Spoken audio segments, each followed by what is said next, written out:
আসসালামু আলাইকুম, welcome to my channel. কেমন আছেন সবাই? আশা করি সবাই ভালো আছেন। আলহামদুলিল্লাহ, আমিও ভালো আছি। তো আজকে আপনাদের সাথে শেয়ার করব নিজে লাগানো ডাটা দিয়ে চিংড়ি মাছ রান্নার রেসিপি।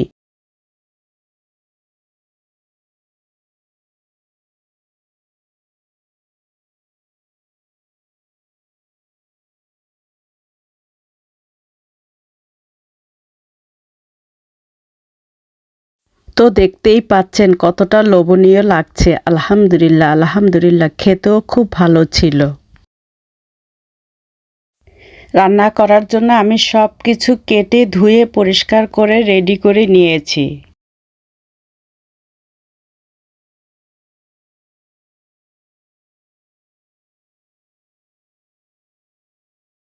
প্রথমে আমি চুলোতে একটা প্যান বসিয়ে গরম করে পরিমাণ মতো তেল দিয়ে দিচ্ছি এবং পেঁয়াজ মরিচ দিয়ে দিচ্ছি পরিমাণ মতো।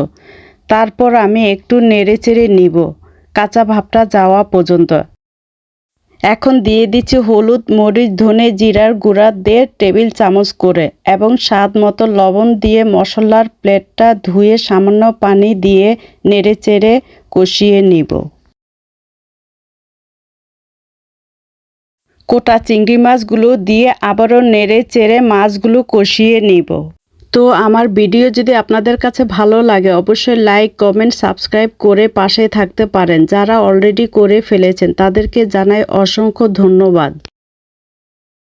কথা বলতে বলতে এখানে আমি আলু দিয়ে দিয়েছি, একটু কষিয়েও নিয়ে নিয়েছি। তারপর হচ্ছে এই যে ডাঁটা শাকগুলো দিয়ে আমি নেড়ে চেড়ে কষিয়ে নিচ্ছি। ডাঁটা শাক দিয়ে এতটা কষানো লাগবে না, এইমাত্র নিজের লাগানো বাগান থেকে তুলে এনেছি। একদমই নরম, কচি এবং টাটকা শাক। যেহেতু একটু বড় হয়েছে অমনি আমি তুলে নিয়েছি, কারণ শামুক পাতাগুলো খেয়ে ফেলছে। তাছাড়া চিংড়ি মাছ দিয়ে খেতেও ইচ্ছে করছিল।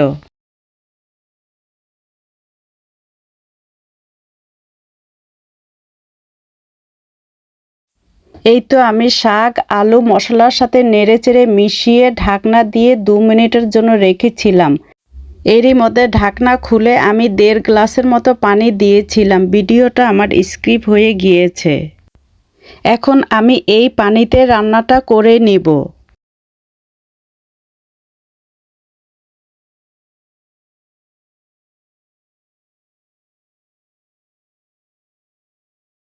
এই যে আমার ডাঁটা শাকের ফাইনাল লুক। আলহামদুলিল্লাহ, আলহামদুলিল্লাহ, খেতেও খুবই ভালো হয়েছে। আমার বাগানে আরও হরেক রকম সবজি গাছ লাগিয়েছি। পর্যায়ক্রমে সেগুলো বড় হলে আপনাদের সাথে শেয়ার করব।